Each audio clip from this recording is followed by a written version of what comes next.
Gloire à Dieu. Mes bien-aimés, c'est pour cela, j'ai dit au début, mes bien-aimés, n'hésitez pas. Pendant que nous allons écouter le prophète Carole, peut-être tu le connais déjà. Moi-même, j'ai invité plusieurs fois là où Dieu m'a établi dans l'église Cité la Grâce. Laisse-moi dire, mes bien-aimés, parfois on dit seulement de bien déjà après sa mort. C'est un bon prédicateur. Je le connais, je sais que tu seras béni. C'est quelqu'un, mes bien-aimés, que Dieu fait grâce, qu'il parle bien des choses du royaume. La seule chose que je voulais simplement nous demander, mes bien-aimés, pendant que nous allons écouter l'homme de Dieu, n'oubliez pas de commenter, n'oubliez pas surtout de partager. Et si vous avez des questions, vous pouvez, mes bien-aimés, nous envoyer vos questions et à la fin, nous allons les poser à l'homme de Dieu. Prophète, je te laisse la place afin que tu puisses parler de la part de Dieu. Nous croyons que ce soir, nous serons encore bénis par la grâce de Dieu, prophète. Merci beaucoup, très cher pasteur Alain. Je voudrais vraiment bénir le Seigneur Amen. Qui nous fait cette grâce de pouvoir parler au peuple de Dieu Amen. Au travers de cette chaîne Ngolo TV. D'ores et déjà, je voudrais dire que nous prions vraiment pour que cette chaîne aille de l'avant. Amen. Que ce soit cette plateforme qui va bénir beaucoup de milliers de millions de personnes. Amen. Et je crois de tout mon cœur que Dieu le fera. Alors ce soir, Dieu a mis dans mon cœur de pouvoir parler, disons, sur ce 2 mardis qui me sont réservés. Je vais parler sur ce thème. Ils te feront la guerre, mais ils ne te vaincront pas. J'aimerais que tous ceux qui me suivent puissent bien écrire dans leurs notes ils me feront la guerre, mais ils ne me vaincront pas. Amen. Ils me feront la guerre, mais ils ne me vaincront pas. Je prie le Seigneur que toute personne qui est en train de traverser des moments difficiles, de bataille, de lutte, sache que ce bataille-là ne te vaincront pas, mais c'est toi qui vas les vaincre au nom de Jésus-Christ de Nazareth. Alors, pour déjà commencer, j'aimerais nous proposer 2 lectures. J'aimerais que nous puissions lire Deutéronome chapitre 28, le verset 7.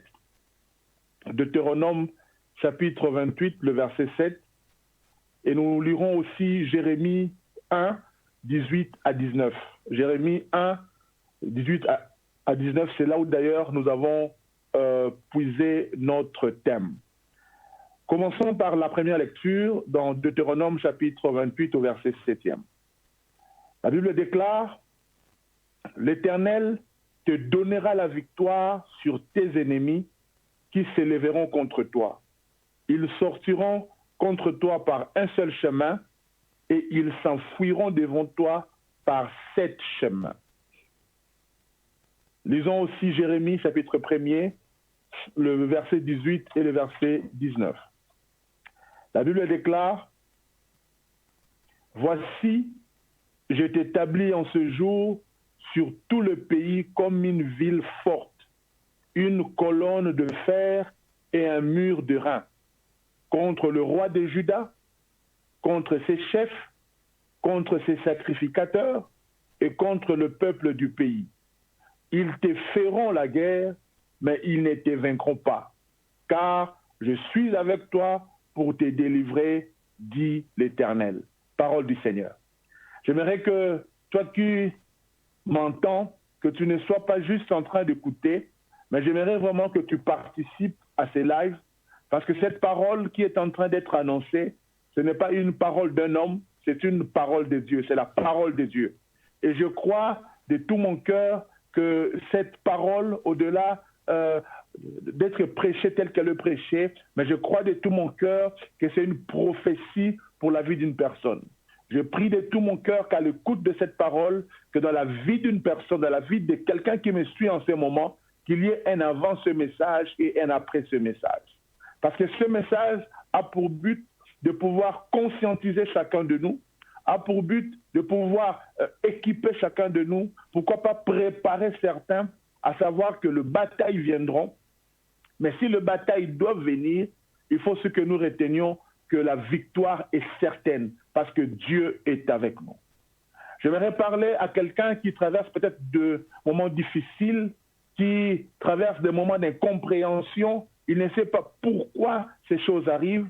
J'espère que durant ces 2 jours, tu pourras trouver une réponse à tes questions et surtout être équipé pour pouvoir remporter ces victoires, passer ces moments difficiles que tu es en train de traverser. Dans ce dernier texte que nous venons de lire, on nous parle de Jérémie, le prophète Jérémie. Jérémie était un jeune homme qui fut appelé au ministère prophétique. Si je peux faire un peu d'histoire, il fut appelé au ministère prophétique en la 13e année du règne de Josias, le fils d'Amon, à peu près à l'an 626 avant Jésus-Christ. Et comme selon son propre témoignage, il était vraiment très jeune. Le théologien situe son âge plus ou moins autour de 25 ans. La date de naissance est peut-être autour de 650 avant Jésus-Christ, durant le règne de Manassé, le roi Manassé. Alors Dieu appelle Jérémie, le prophète Jérémie donc, et lui confie une grande mission sur les nations. Et il le prévient tout de même. Il lui dit, ils te feront la guerre. Tu seras combattu. Mais Dieu le rassure aussi en lui disant, ils ne te vaincront pas. Vous savez, quand on parle de guerre, on est en train de parler d'opposition. On est en train de parler de conflits, d'hostilité, de bataille, de soulèvement. Bien, mais quand le Seigneur t'appelle à faire quelque chose, il ne faut pas croire que tout va rouler comme sur des roulettes. Il ne faut pas croire que parce que Dieu m'a appelé, parce qu'ici, il n'est pas question d'un appel fabriqué. Il s'agit d'un appel authentique. C'est vraiment un ministre de Dieu appelé. C'est vraiment un enfant de Dieu, comme je pourrais dire, confirmé. Et Dieu l'appelle, lui confie une mission. Mais cela ne dit pas que Jérémie ne va pas rencontrer de problèmes, ne va pas rencontrer de l'opposition, qu'il n'y aura pas de conflits. Non pas que lui, il les aurait créés ou suscités, mais les gens vont créer de conflits, de batailles, de guerres. Il y aura une hostilité par rapport à la mission que Jérémie avait de la part de Dieu. J'aimerais déjà, en ce point-ci, parler à un enfant de Dieu qui est en train de vivre des moments d'opposition, peut-être dans ta famille, peut-être même dans ton église, autour de toi, parmi tes amis. Tu connais de conflits sont créés autour de toi. Il y a une certaine hostilité contre toi. J'aimerais juste te rassurer que c'est normal. C'est normal. J'aimerais dire à quelqu'un, il ne faut pas être naïf. La vie chrétienne n'est pas une vie de paresse. Vous savez, quand nous avons donné notre vie à Jésus, chacun de nous, on pensait qu'on allait dormir sur un matelas, que tout allait être très bien, pas de problème, pas de souci. On nous annonçait une vie pépère avec Jésus. Oui, c'est vrai qu'avec Dieu, tout va bien. Mais j'aimerais te dire que dans le tout va bien, il y aura aussi des moments de pleurs. Il y aura aussi des moments de bataille, d'opposition, de conflit. Et c'est ce que Dieu est en train de prévenir Jérémie. La grâce ou la vie de grâce, et j'ai béni Dieu parce que je suis en train d'annoncer la parole avec un pasteur qui dirige une église qui s'appelle la grâce. J'aimerais dire ceci, la grâce de Dieu n'est pas forcément une vie sans combat. Tu peux avoir la grâce de Dieu dans ta vie, mais cela ne veut pas dire que tu n'auras pas de combat. La grâce de Dieu peut couler même dans ta vie, mais sache que les combats viendront. Je peux prendre l'exemple de Joseph. Si nous considérons la vie de Joseph, nous voyons que la grâce de Dieu était sur ce jeune homme, était sur cet enfant, Joseph. Mais il faut aussi voir combien étaient ces batailles, combien étaient ces combats. Il a eu à traverser des moments très difficiles, mais la grâce de Dieu était avec lui.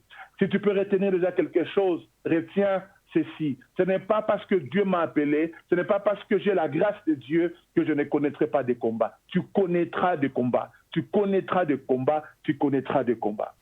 Il y a des combats, certes, mais seulement, je voudrais déjà aussi rassurer une personne en disant que nous ne combattons plus pour la victoire, mais nous combattons dans la victoire. Mais cela ne m'empêche pas tout de même que je dois combattre. Nous disons tout le temps, je ne combats plus pour la victoire, je combats dans la victoire. Mais je combats quand même. Il y aura quand même quelque chose que je dois faire dans cette bataille-là. Pour la victoire, si c'est vrai, le Christ a tout fait pour nous, mais j'aimerais te dire qu'il y a aussi une part qui est réservée à toi. Vous savez, nous avons un adversaire, le diable, qui est un orgueilleux comme pas possible. Et il ne s'avouera jamais vaincu. C'est un têtu. C'est un vrai têtu. Même s'il sait qu'il est vaincu, mais il ne s'avouera jamais vainqueur. C'est un peu comme pour ceux qui aiment le catch américain. Hein, c'est comme dans un combat de catch. Tu entres avec un adversaire qui est visiblement plus fort que toi. Et puis, vous êtes deux adversaires sur les rings. L'arbitre donne le signal pour que le combat puisse commencer. Et puis, toi qui es entré avec un adversaire visiblement plus fort que toi, tu vois surgir un associé, un ami, comme nous le voyons très souvent dans ces genres de combats-là, qui entre et qui commence à tabasser ton adversaire. Il tabasse ton adversaire, l'arbitre peut-être essaye de l'empêcher, mais il lui donne un coup fatal et l'adversaire tombe KO. Seulement, l'arbitre ne peut pas compter parce que ce n'est pas lui qui était au combat. Qu'est-ce qui se passe généralement? L'ami là qui est venu intervenir va te dire, va, monte sur lui. Aussi longtemps que toi, tu n'es pas monté sur lui, l'arbitre ne pourra pas compter 1, 2, 3 pour te donner la victoire. Mais si il te dit monte et que tu viens, tu montes, là, c'est en ce moment-là que l'arbitre peut commencer à compter et te donner la victoire. J'aimerais aussi dire à quelqu'un que notre adversaire, en réalité, le diable, il a été déjà battu, on lui a asséné un coup fatal, il est fini. Alors, Dieu, on ne peut pas compter parce que Dieu est sur le diable, mais Dieu nous donne la victoire. Voilà pourquoi, quelque part, il est dit que nous sommes plus que vainqueurs. C'est vrai, nous n'avons pas combattu, mais tout ce que nous avons à faire, c'est de faire le pas de la foi. Parce qu'il y a certains, même quand l'adversaire est KO comme ça, on lui dit, va monter pour que l'arbitre puisse compter. Lui, il s'est dit, et si jamais il se réveille, c'est l'attitude de ceux qui n'ont pas la foi. Mais il y a certains qui se disent, ok, il est déjà KO, je peux aller. Et dès qu'il va, il monte sur l'adversaire, on commence à compter 1, 2, 3, et puis on lui donne la victoire. Et tu verras quelqu'un, il commence à crier, à sauter, alors qu'il n'a pas combattu. C'est quelqu'un d'autre qui est entré et qui a combattu pour lui. C'est justement ce que j'aimerais dire à quelqu'un, c'est que le diable est anéanti, le diable a été vaincu. Mais tout ce que nous avons, nous, à faire, c'est de pouvoir juste faire le pas et nous aurons la victoire. Il y a une part que nous devons faire pour que nous puissions remporter la victoire. Donc, je suis en train de placer quelques bases pour nous permettre de pouvoir avancer et surtout de bien comprendre. Qu'est-ce que je suis en train de chercher à nous faire comprendre jusque-là? C'est que nous sommes des enfants de Dieu, nous sommes appelés par le Seigneur, mais les batailles seront là. Tu peux avoir un grand appel, un appel authentique, mais sache que les batailles seront là. Celui qui veut vivre une vie grandiose avec le Seigneur, sache que les batailles seront là. Mais si les batailles sont là, sache aussi que la victoire est là. Sache aussi que Dieu t'a promis la victoire et tu auras ta victoire. Tout ce que tu as à faire, c'est de faire le peu d'effort que Dieu a réservé pour toi. Parce que Dieu n'a pas voulu que tout soit pour lui. Il a voulu quand même que tu puisses aussi participer à cette gloire, à cette victoire que Christ nous a donnée il y a plus de 2000 ans à Golgotha. Qu'est-ce qui se passe, bien aimé, dans le Seigneur? La Bible dit dans 2 Timothée, chapitre 3, au verset 12e, « Or, tous ceux qui veulent vivre pieusement en Jésus-Christ seront persécutés. » Je vous ai parlé de bataille. Je vous ai parlé de Jérémie, qui était appelé par le Seigneur, mais qui a connu des moments difficiles. Dieu le prévenait que tu seras combattu. Il y aura des hostilités. Il y aura des gens qui vont s'opposer à toi. Mais sois tranquille, parce qu'ils te feront la guerre. mais ils ne te vaincront pas. Et si, ici, dans 2 Timothée, l'apôtre Paul est en train de rappeler à son fils, à Timothée, que tous ceux qui veulent vivre pieusement en Jésus-Christ seront aussi persécutés. Toute personne qui est appelée par le Seigneur et qui veut vivre à la manière du Seigneur, j'aimerais que tu saches que tu seras persécuté. Quand il s'agit de Jérémie, Dieu lui parle des genres d'ennemis à qui il aura à faire face. Dieu lui parle du roi de Juda, Dieu lui parle du chef de Juda, Dieu lui parle des sacrificateurs, et enfin, Dieu lui parle de tout le peuple qui vit avec lui. Je vais revenir sur ces 4 catégories, ces 4 genres d'ennemis que nous devons affronter quand nous sommes appelés par le Seigneur.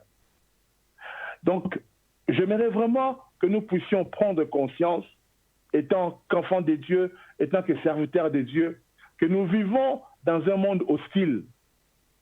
Nous vivons dans un monde qui ne nous aime pas. Si nous décidons de suivre le Seigneur, si nous décidons de répondre à l'appel de Dieu, nous devons aussi être conscients que nous sommes désormais en train de vivre dans un monde hostile, dans un monde qui ne nous aime pas, non pas parce que nous leur avons fait quelque chose de mal, mais tout simplement parce que nous avons choisi de vivre d'une manière différente d'eux. Et cela va nous amener beaucoup de persécutions, beaucoup de problèmes. Nous sommes, comme quelqu'un pourrait le dire, derrière les lignes ennemies. Nous sommes dans les camps de l'ennemi. Et nous devons vraiment donc vivre en ayant conscience que la bataille est là, mais aussi en ayant conscience que nous avons un allié qui nous assure de la victoire. La Bible dit que Satan, qui venait parler à Jésus, il lui a dit, prosterne-toi devant moi et je te donnerai toute cette puissance, cette gloire. Parce que il dit, le monde lui a été donné et il donne la puissance, la gloire à qui il le veut. Donc même Christ, quand il est venu sur un terrain hostile, sur un terrain qui était contrôlé par son ennemi ou par son adversaire. Mais Christ l'a vaincu. Et nous aussi, nous vaincrons. Mais nous devons seulement être conscients que le monde dans lequel nous sommes est sous la puissance de l'ennemi. Donc nous sommes sur un terrain hostile. Alors nous devons aussi avoir un comportement, avoir une attitude, avoir un agissement non pas comme si nous sommes dans un monde pépère où tout va bien, mais être conscient que nous sommes dans un monde où on nous attend au tournant, où on cherche à nous créer des problèmes, où on cherche à nous faire chuter. Alors il faut vraiment que tu sois conscient de cela pour que tu saches comment marcher. Le diable ne nous fera pas de cadeaux. Le monde ne nous fera pas de cadeaux. Quand tu es appelé par le Seigneur, quand tu es appelé pour servir Dieu, quand tu es un enfant de Dieu, ne pense pas que le monde te fera des cadeaux. Loin de là, tu auras des problèmes. Je parlerai des 4 ennemis de Jérémie, du roi, des chefs, des sacrificateurs et du peuple. Tu auras des oppositions même au sein de ta propre famille. Le monde ne te fera pas de cadeaux. Personne ne te fera de cadeaux. Nous sommes dans un terrain hostile.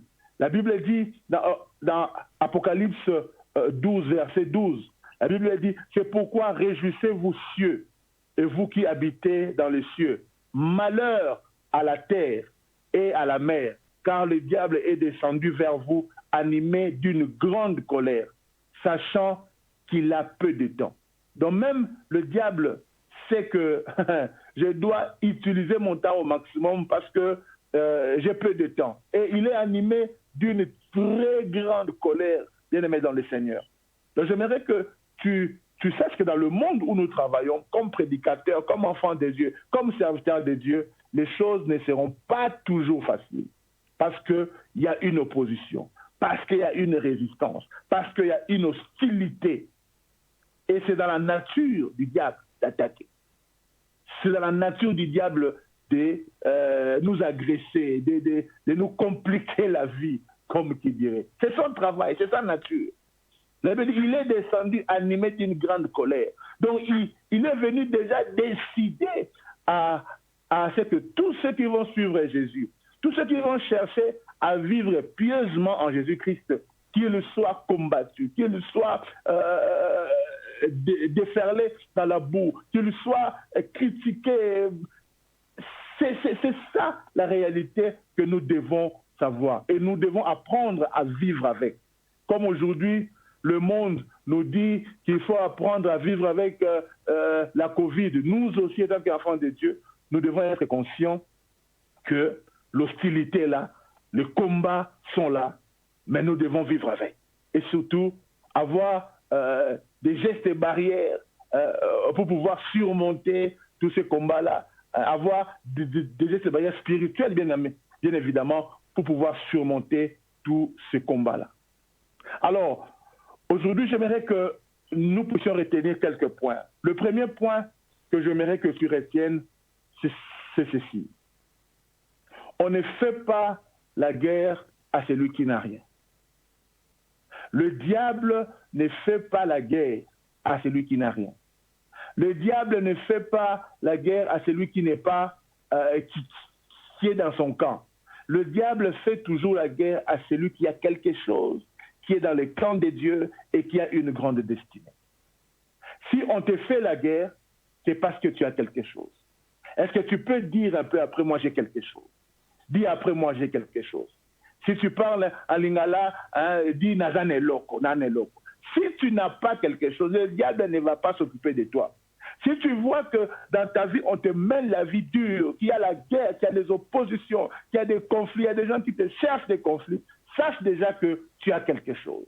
Tu as quelque chose de la part de Dieu. Tu as quelque chose que le diable ne veut pas voir la chose exploser, s'épanouir. Alors, il cherchera à te combattre. Il cherchera à t'attaquer.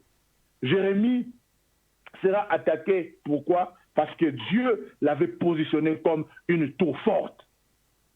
Tu peux aussi compléter ta lecture en lisant Jérémie chapitre 6, 27 et Jérémie 15, verset 20.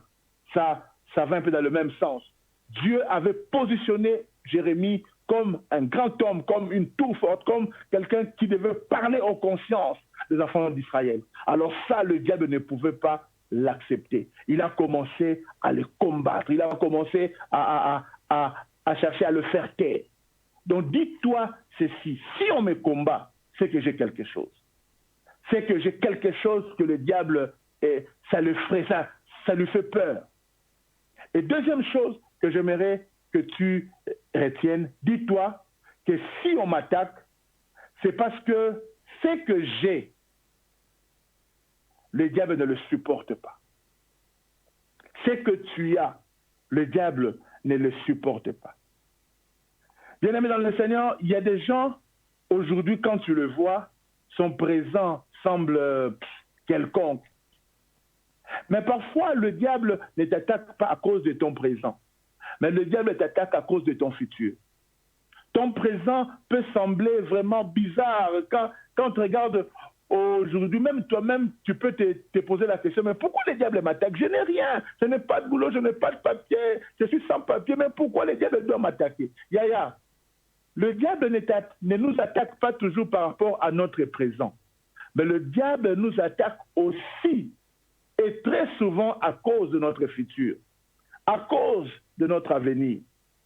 Rappelez-vous que le diable, par Hérode, a commencé à attaquer Jésus-Christ, alors que Jésus-Christ n'était qu'un bébé inoffensif apparemment.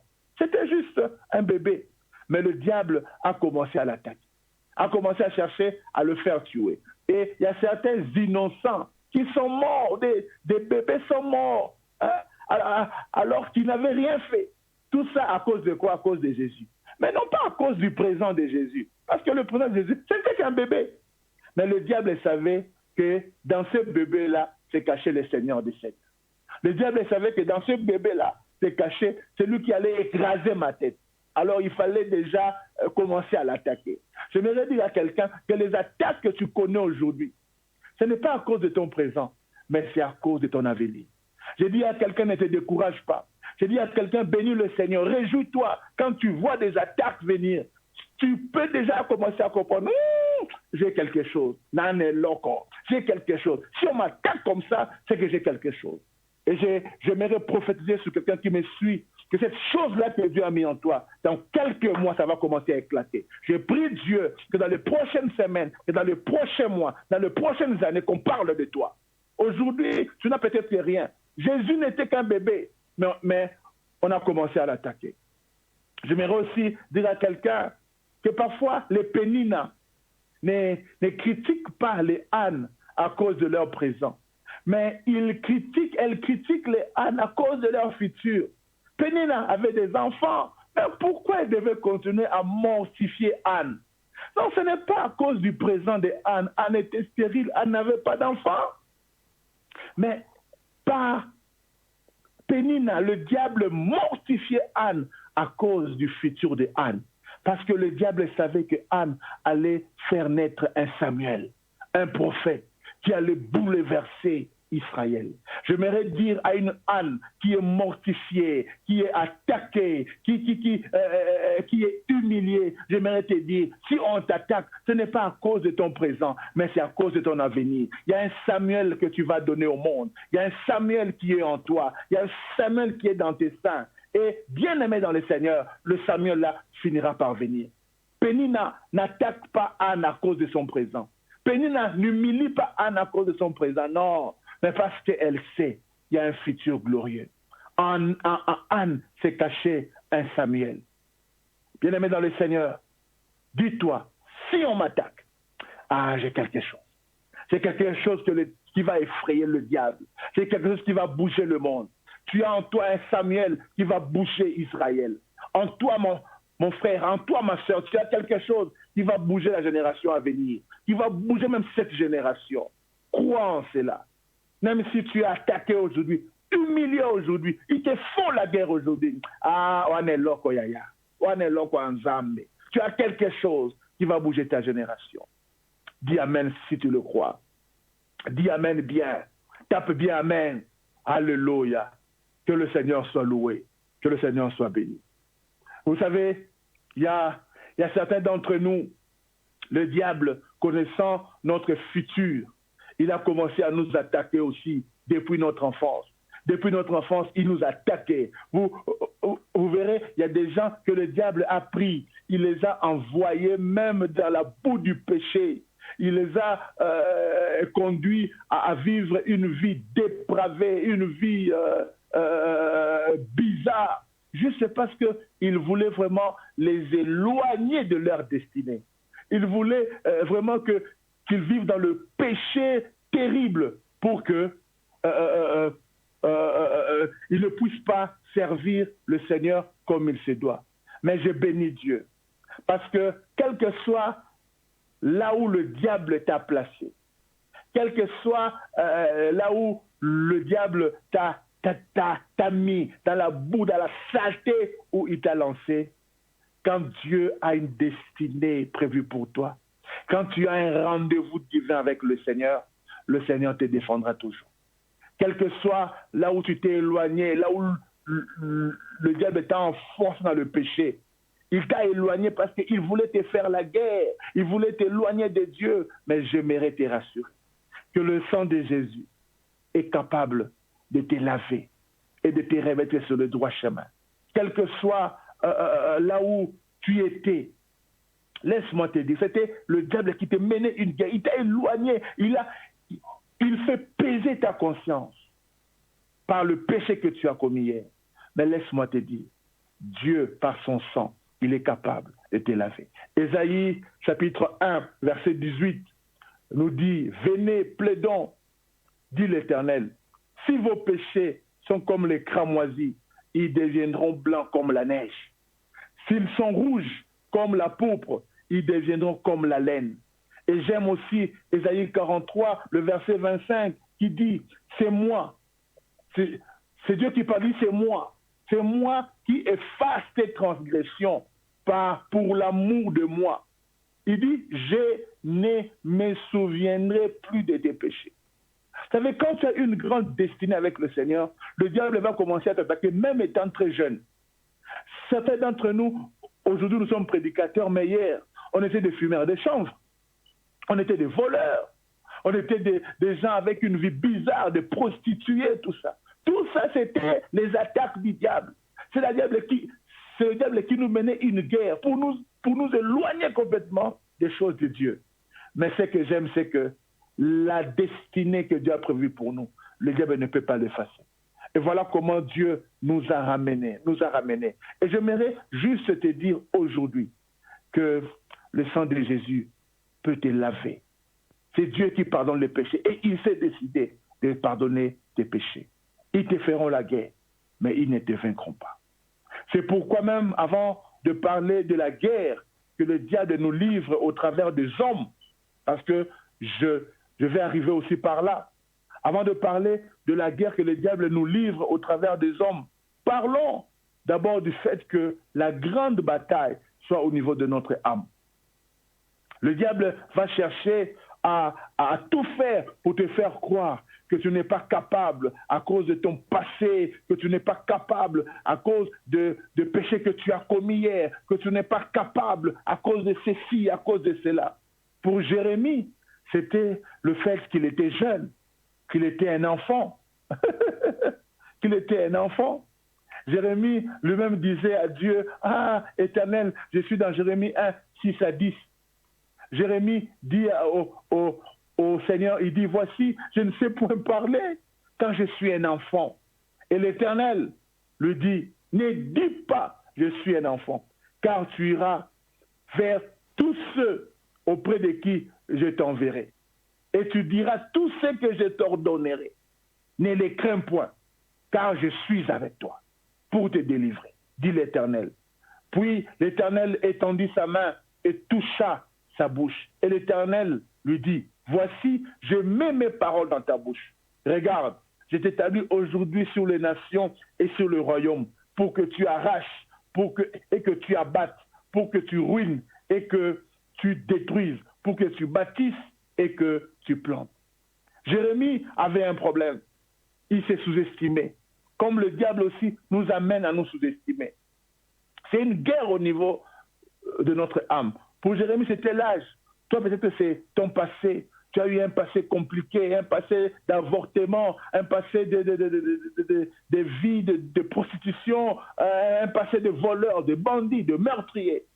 Le diable va toujours commencer à chercher à te les rappeler et à te faire croire que tu ne peux rien, que tu ne vaux rien. Laisse-moi te dire, Dieu est avec toi.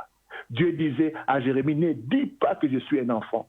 J'aimerais aussi dire à quelqu'un, ne dis pas que je suis un voleur. Ne dis pas que je suis un pécheur. Ne dis pas que je suis une prostituée.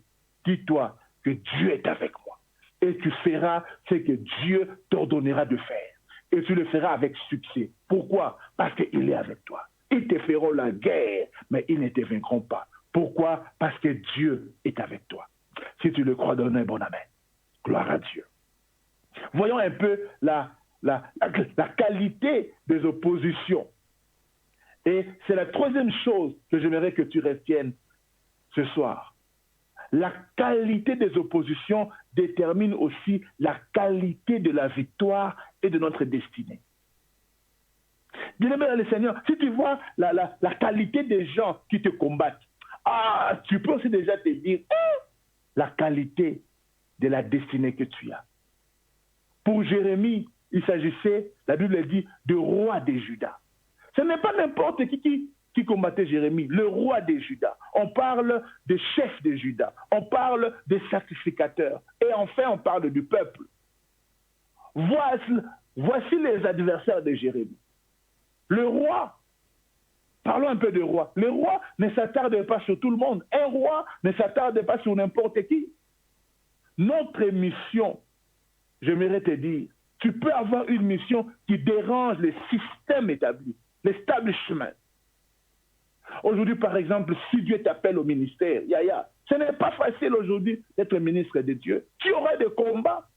Aujourd'hui, par exemple, avec cette affaire d'homosexualité, des mariages homosexuels. Et toi, pasteur, il faut que tu saches que il faut que j'obéisse à la loi du pays ou il faut que j'obéisse à la loi de Dieu. C'est compliqué, on peut t'envoyer en prison. Ce sont des oppositions, ce sont des batailles.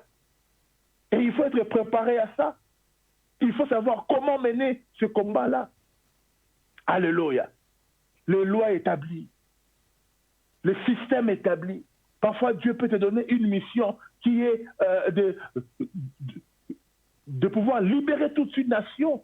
Alors laisse-moi te dire que les rois qui sont établis ne vont pas te faciliter la tâche. Tu auras des batailles, tu auras des combats. Mais comme la Bible le dit, rassurez-vous, Dieu est avec nous. Si Dieu te donne à t'opposer au roi, c'est qu'il te donnera aussi la victoire. Alléluia. La deuxième qualité des adversaires de Jérémie, c'était le chef de Juda. Ceux qui contrôlent, si je peux paraphraser, ceux qui contrôlent les centres d'influence, ceux qui contrôlent les médias, les industries.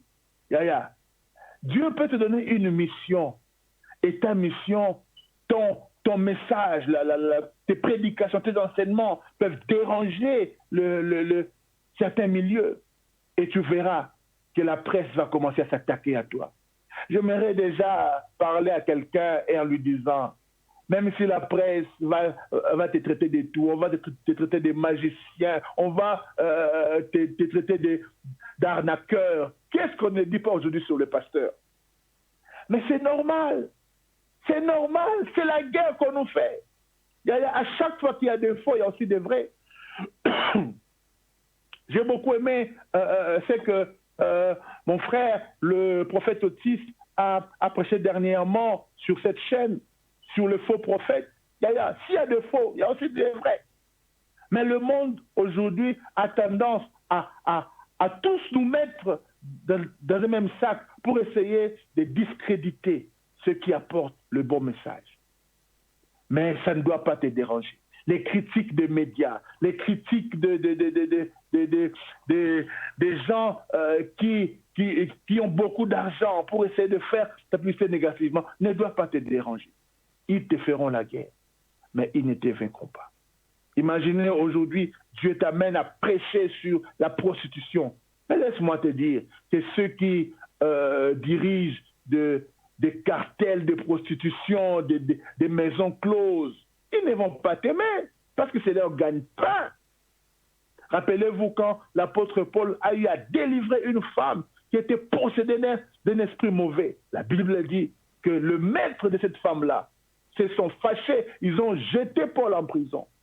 Ils te feront la guerre, mais ils ne te vaincront pas. Ils ont envoyé Paul et Silas en prison, mais même là, Dieu leur a donné une grande victoire. Tu peux avoir un message, tu peux avoir un appel qui fera en sorte que même les grands chefs, les millionnaires qui contrôlent certains secteurs obscurs vont s'opposer à toi. Mais laisse-moi te dire, ils ne te vaincront pas parce que Dieu est avec toi. La troisième qualité, la Bible nous parle des sacrificateurs. Dieu dit à Jérémie, les sacrificateurs vont s'opposer à toi. Ça me fait un peu mal parce que c'est une catégorie qu'on ne voudrait pas voir dans cette liste. Et pourtant, les sacrificateurs, c'est ceux qui connaissent Dieu, c'est ceux qui sont censés connaître le Seigneur. Donc, ils ne devaient pas en principe s'opposer au prophète Jérémie. Mais Dieu prévient Jérémie, ah mon fils, le roi va s'opposer à toi. Les chefs de Juda vont s'opposer à toi. Mais aussi, les sacrificateurs vont s'opposer à toi.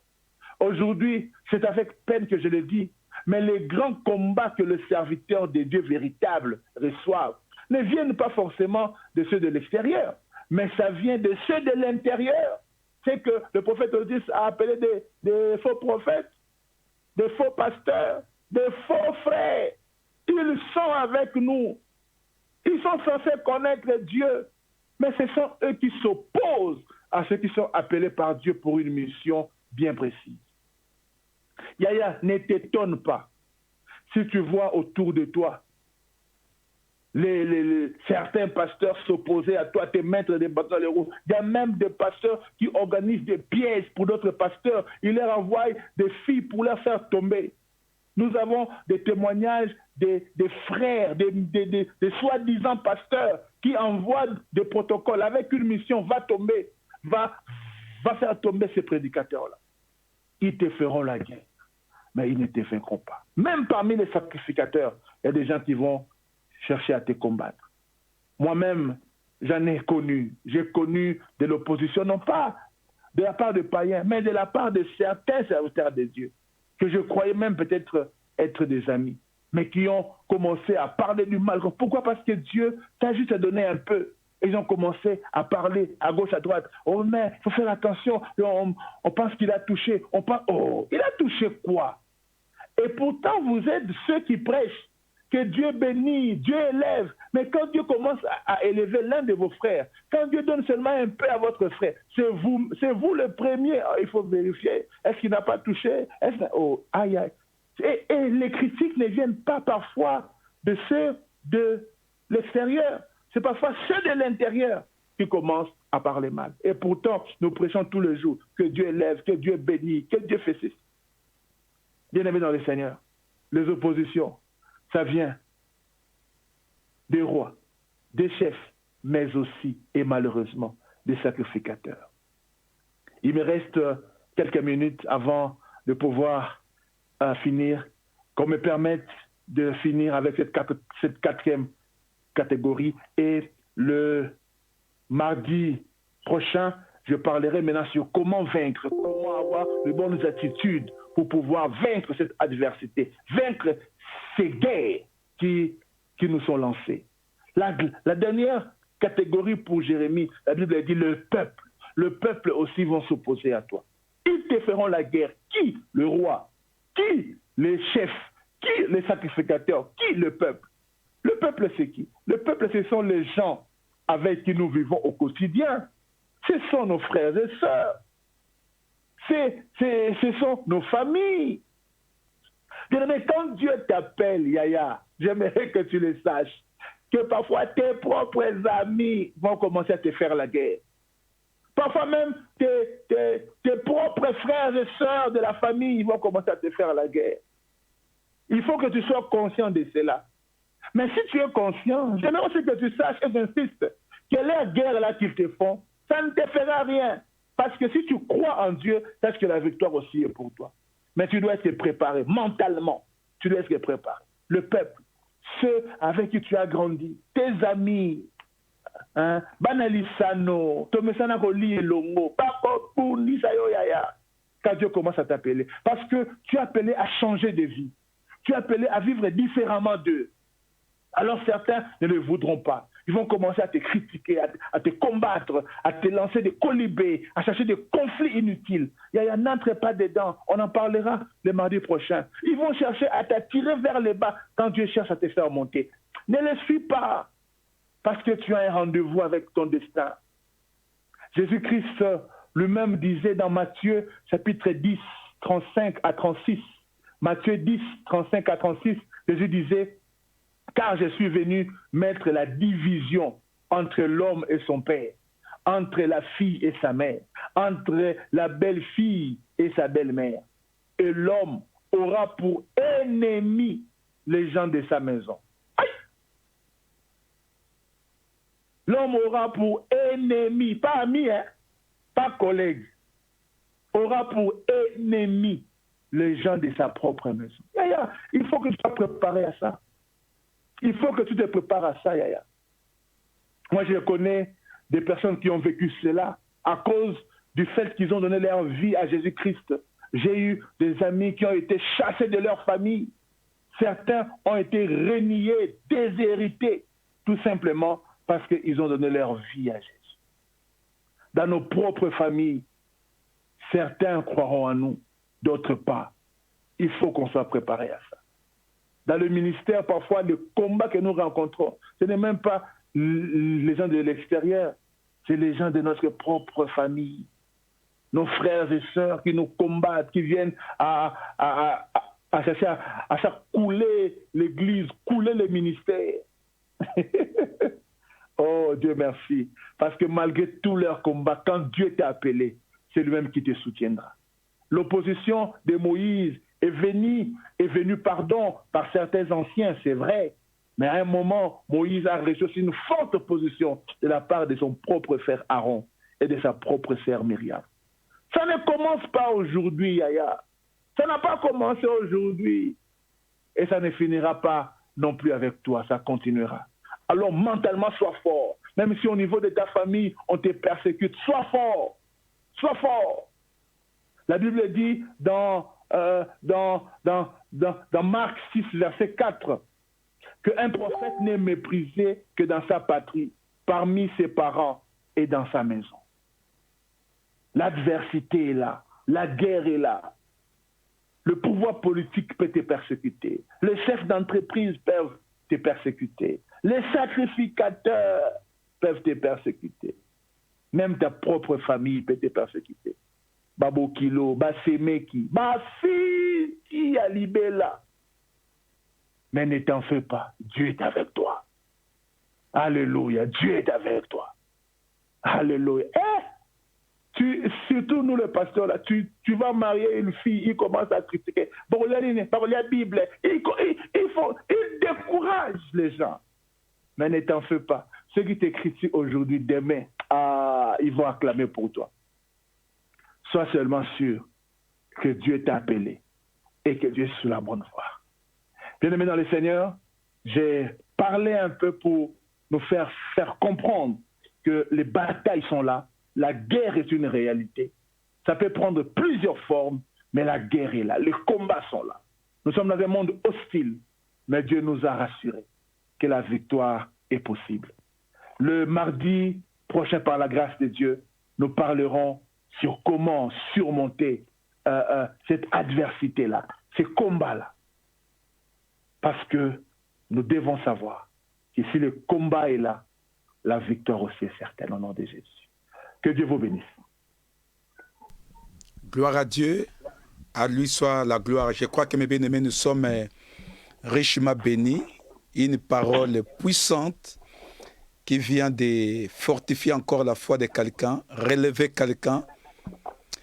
Prophète, moi j'ai quelques questions. J'aimerais te poser. La première question, lorsque la Bible nous dit qu'ils te feront la guerre, mais ils ne te vaincront pas, est-ce que cette promesse est pour tout le monde ou bien cette promesse est réservée pour quelques personnes?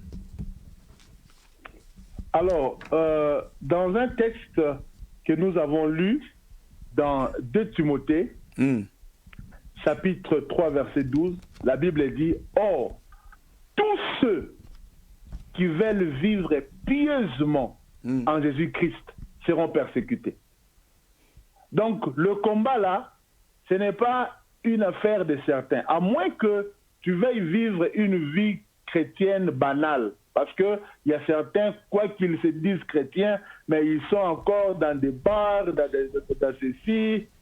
Alors, parfois, ces gens-là, le diable ne s'occupe pas d'eux parce qu'il sait déjà, bon, eux déjà sont dans mon camp. Comme un peu disait, je pense, le frère Aimé Kanou, qui disait, si tu ne trouves pas le diable devant toi, en train de s'opposer à toi, sache qu'il marche à côté de toi, il marche ensemble avec toi. Donc, tous ceux qui veulent servir Dieu de manière pieuse, de manière digne, tous les enfants de Dieu qui veulent marcher de manière pieuse, avec la crainte de Dieu, en Jésus-Christ, la Bible promet qu'ils seront persécutés. Donc ce combat-là, c'est vraiment pour tout le monde. C'est pourquoi ce message est aussi pour que chacun se prépare, prenne conscience à la bataille. C'est comme les soldats, ils ne se préparent pas seulement quand ils doivent aller à la guerre, mais ils se préparent même quand il n'y a pas la guerre, parce qu'ils savent que la guerre peut venir. Alors, si peut-être le diable ne s'occupe pas de toi aujourd'hui, parce qu'il cible quelqu'un d'autre, mais j'aimerais que tu te prépares déjà dans ta tête qu'un combat peut venir aussi. Mais prophète, excusez-moi, lorsqu'on regarde la vie chrétienne d'aujourd'hui, lorsqu'on suit des prédications, Mais aujourd'hui, si tu prêches aux gens, si tu veux suivre Jésus, dès que tu donnes ta vie à Jésus, tu seras persécuté. Mais dans ton église, tu n'auras personne parce que le message que les gens aiment aujourd'hui, tu seras béni, tu seras élevé. Il ne faut pas parler aux gens que le fait de donner ta vie à Jésus, tu seras persécuté. Bon, il y a dans la vie chrétienne, il y a des niveaux. Il y a un moment où on est bébé, où on prend du lait. Hein, c'est ce que Paul dit, mais jusqu'à quand vous continuerez à prendre du lait? Amen. Vous devriez déjà être mature. À un certain moment, quand on donne sa vie à Jésus comme un bébé, Dieu nous protège. Nous avons des combats, mais Dieu éloigne cela de nous parce qu'il sait que nous sommes encore des bébés. Il permet que nous puissions grandir. Mais c'est comme nos enfants, quand ils sont bébés, parfois, quand ils dorment, ils ne savent pas chasser les mouches. Tu verras maman être là à côté en train de chasser les mouches, les moustiques, tout ça. Mais à un certain âge, maman dort aussi. C'est l'enfant lui-même qui doit apprendre à taper les mouches, à chasser. C'est tout à fait normal. C'est-à-dire, aujourd'hui, quand un chrétien naît de nouveau, on ne va pas commencer déjà par lui dire que sache que là, quand tu es venu là, il y aura des combats. Oh, non. On va d'abord lui donner du lait, le rassurer, l'affermir, parce que même Dieu lui-même ne permettra pas qu'il connaisse certains combats. Dieu va essayer de les éviter. Mais qu'à cela ne tienne, nous ne sommes pas appelés à rester tout le temps enfants. Nous sommes appelés à grandir. Nous sommes appelés à devenir matures dans les choses de Dieu. Et justement, ce message est pour ceux qui sont déjà matures. Donc, pour qu'ils prennent conscience que les combats sont là. Donc, cela veut dire, prophète, on peut reconnaître la croissance d'une église par rapport au message qui est véhiculé à l'église. Alléluia. Amen. Amen. C'est-à-dire, au fait, quand nous commençons l'église, généralement, nous tous, nous sommes pasteurs, nous cherchons à donner des messages qu'on appelle des messages d'affermissement pour essayer d'affermir les enfants de Dieu, consolider l'église. Mais plus l'église est en train de grandir, le message aussi doit changer. Amen. Il faut que les gens prennent conscience des combats qui sont à venir et préparer l'église au combat. C'est comme un peu un papa à l'âge de 3 ans, 4 ans. Aucun papa ne dit à son enfant, il faut connaître les prix du pain, il faut connaître les prix de la chouang. Non. Mais quand tu commences à arriver à 18 ans là, papa commence à te dire, écoutez, moi je te nourrissais, mais il faut aussi apprendre que la vie n'est pas facile, la vie il faut se battre. Il commence à te faire donner des conseils par rapport à ton âge, parce que tu as grandi aussi. Donc quand l'église aussi commence à grandir, quand les chrétiens commencent à grandir, il faut aussi commencer à leur donner des messages, des responsabilités. Responsabiliser Amen. Ceux qui ont grandi pour que eux aussi à leur tour puissent commencer déjà à affermir ceux qui sont venus et plus tard les donner aussi des messages pour leur croissance. Prophète, si on sait que le diable va nous combattre, il nous fera la guerre. Ils nous feront la guerre le matin, à midi, le soir, du janvier jusqu'au décembre. Mais Dieu est en train de nous garantir que la victoire est à nous. Et tant que des chrétiens, quelle attitude nous devons adopter vis-à-vis des combats? Ah, pasteur Alain, là, tu es en train de me mettre l'eau dans la bouche parce que c'est le message que je vais prêcher les mardis prochains. Parce que aujourd'hui, j'ai essayé déjà de faire comprendre que les combats sont là. J'ai essayé d'établir le fait que chacun de nous soit conscient que le combat va venir. Même si aujourd'hui, je ne vois encore rien, mais c'est que ça va venir.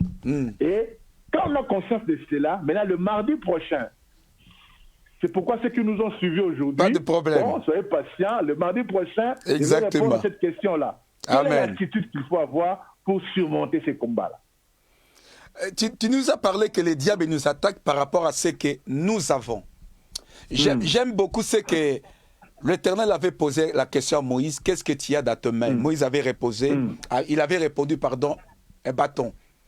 Donc, cela veut dire, chacun de nous doit prendre conscience de ce que nous possédons, de ce que Dieu a déposé en nous. Absolument, absolument. C'est pourquoi je disais tout à l'heure, sache que si tu es attaqué, c'est que tu as quelque chose. Tu sais, parfois, quand le diable t'attaque, tu ne sais même pas pourquoi est-ce qu'il t'attaque. Mais j'aimerais dire à quelqu'un, c'est juste révélateur. Ça doit commencer à te révéler. Oh, mais si on m'attaque comme ça, je n'ai rien. Mais qu'est-ce que j'ai qui fait que je sois attaqué? Alors tu commences à comprendre que tu as quelque chose. Je me rappelle de quelque chose qui est arrivé. Un jour, il y a un frère là qui vivait vraiment dans des conditions très modestes avec, vous voyez un peu la vie en Afrique, vous vivez avec les cousins, les neveux, dans une petite chambre. Et puis, il y a un grand-père qui est venu du village, il arrive comme ça, il appelle tous les neveux. Non, venez, venez, venez. Et puis, il y a un frère là qui vient, il dit non, toi tu ne viens pas, je ne t'aime pas, tu es mauvais. Oh, il dit, mais qu'est-ce que moi, je lui ai fait? Le frère ne lui a rien fait, mais les grands-pères là ne l'aimaient pas. Pourquoi? Parce qu'au fait, dans son présent, il n'y avait rien. Et lui-même ne savait même pas qu'il avait quelque chose. Mais, au fait, en réalité, il avait quelque chose que les grands-pères avaient vu dans sa sorcellerie. Donc, chacun de nous, nous avons quelque chose. Et parfois, le combat révèle ce que nous avons en réalité. Prophète, j'ai une question qu'une sœur a posée. Lorsque tu as parlé des choses que nous sommes en train de vivre, hein, qu'il a d'autres serviteurs de Dieu, bon, disons serviteurs de Dieu, mais moi je crois que, comme l'apôtre Paul a dit, je crois que le prophète aussi avait dit ça les jours où il avait parlé sur les faux prophètes, même l'apôtre Paul a dit, ils étaient au milieu de nous, mais ils n'étaient pas des nôtres. Parce que si on regarde la nature des enfants de Dieu, je ne crois pas, selon la parole de Dieu, un enfant de Dieu né de nouveau peuvent envoyer une sœur, disons comme ça, pour aller séduire son collègue pasteur. Bon, mais malheureusement, ce sont des choses que nous sommes en train de vivre. Mais la question de la sœur a posé cette question. Mais pourquoi ce pasteur-là ne fuit pas comme Joseph devant le cerf que les autres serviteurs envoient? C'est ça la question de la serre. On peut dire que d'autres serviteurs envoient des serres pour séduire les hommes de Dieu. La serre a posé la question, même si d'autres serviteurs envoient des serres pour séduire d'autres hommes de Dieu, les hommes de Dieu là devaient fuir comme Joseph avait fait devant la femme de Potiphar. Pourquoi eux, ils ne fuient pas? Pasteur, je ne veux pas justifier un camp ou un autre. La bonne attitude serait justement de fuir comme Joseph. Mais nous savons que dans la Bible, si Joseph avait fui, mais Samson est tombé quand même. Exactement. Et pourtant, Samson aussi était un homme de Dieu. Samson aussi était appelé par Dieu. Il avait l'onction de Dieu. Donc ça veut dire que certains qui justement sont préparés par le Seigneur, c'est pourquoi d'ailleurs ces genres de messages sont très importants. Amen. Parce que ça peut préparer quelqu'un à savoir que ce sont des choses qui peuvent arriver. Alors il faut, si ça arrive, il faut fuir. Mais malheureusement, certains, comme Samson, un peu de manière naïve ou peut-être à cause d'une certaine immaturité, hein, parce que ça arrive, peuvent aussi tomber. Hein. Même David, l'homme selon le cœur de Dieu, lui aussi il est tombé. Exactement. Hein, donc je ne veux pas justifier le mal, mais c'est pour dire que la bonne attitude serait de fuir. Mais quand nous sommes piégés, il peut aussi arriver malheureusement, parce que quand on dit homme de Dieu, effaçons, pas effaçons, mettons un peu de côté Dieu, il y a homme aussi. Amen. Donc voilà pourquoi le mardi prochain, quand je parlerai des attitudes, hein, je parlerai beaucoup de la prudence. Hein, la prudence, il y a certaines choses, il ne faut pas tenter des diables. Hein, et la Bible dit... C'est ça aussi, excusez-moi prophète, c'est ça aussi la question que je devais te poser, parce que j'ai des questions. Là, tu es en train de répondre à la question que moi je voulais te poser. Il y a d'autres combats qui nous arrivent. Nous-mêmes, on ne les provoque pas par rapport à, peut-être par l'ignorance, par rapport à notre attitude, par rapport à ce que nous sommes en train de faire, nous-mêmes, on ne crée pas d'autres combats inutiles dans nos vies? Bon, je reviendrai à cette question-là les mardis prochains. Les mardis. Voilà, pour dire que tous les combats ne sont pas livrés. Quand le diable commence à te menacer trop, ne les suis pas. Il y a certaines batailles, certaines provocations, il ne faut même pas répondre à ça. Il y a certaines sollicitations, il ne faut pas répondre à ça. Amen. Il y a une sagesse africaine, hein, je peux le citer, ce n'est pas un péché. Il y a un sage congolais qui a dit ceci, Motoyo Asimbi Maki Abundagate Asonakate. C'est-à-dire, celui qui a un plateau des œufs ne combat, ne se dispute pas, ne se chamaille pas. Hein? Parce que tu sais que ce que j'ai, c'est précieux et c'est fragile.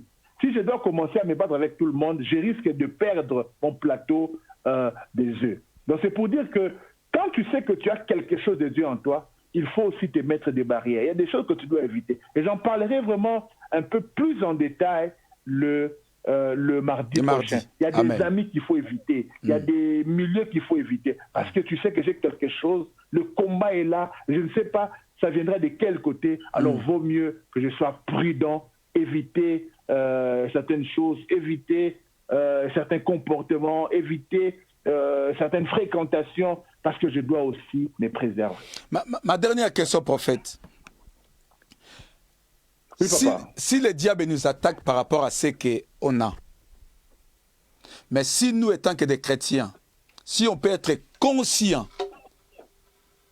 de ces choses-là, mais je crois que l'Église du Seigneur devait être plus riche.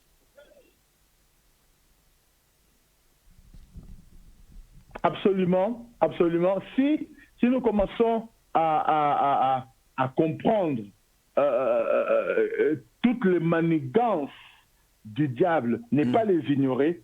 Voilà pourquoi même à l'Église, moi je n'aime pas trop faire l'apologie du diable. Je ne suis pas là en train de parler des démons, non, moi je parle de Jésus. Mais de temps en temps, il est important de pouvoir aussi faire prendre conscience à l'Église de Dieu des manœuvres du diable.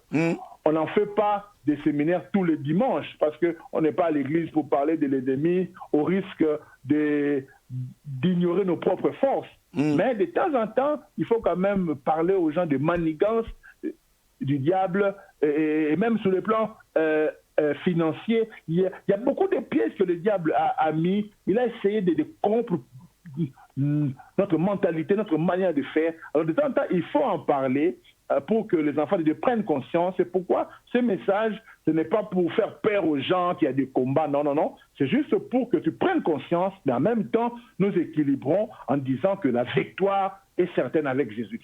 Amen. Amen. Gloire à Dieu, mes bien-aimés. Que le nom du Seigneur soit béni. Je sais que la parole de ce soir nous a richement bénis.